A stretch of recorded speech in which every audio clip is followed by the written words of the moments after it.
You're welcome back to the channel. In this video, I'm going to walk you through an easy step-by-step guide on how to transfer money from Forex card to Cibc bank account.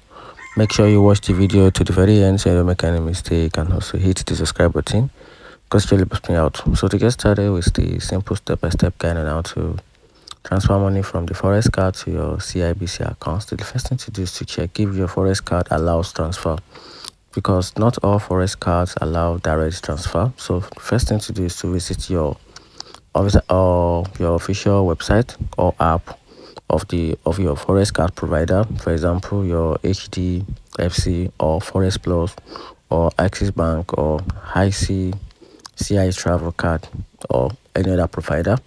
Then from there you have to log into your account, then look for an option like transfer of bank account.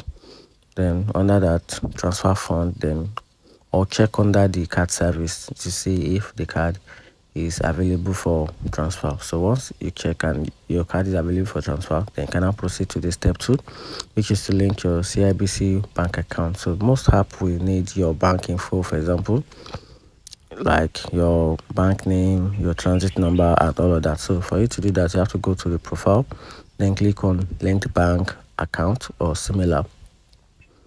Depends on your app version. Then from there you have to add your bank name, which is your Cibc, then your transit number, which usually to be in 5-digit number. Your transit number is 5-digit number. Then your intuition number, which is for Cibc. Then after that, your account number, your personal 7 to 12 digit account number. Then from there, confirm and click on save. Then the third step is to initiate the transfer. So open your account is linked, then go back to the fund transfer section. Then from there, select your Cibc account as the destination, then enter the amount you want to transfer, then choose the currency, for example cards or currency as on the card. Then after that, review exchange rate and charge if any. Then after that, confirm and do the transfer. And that's how to send money from Forex card to Cibc bank account. Find the video up, turn on the notification button and subscribe for more.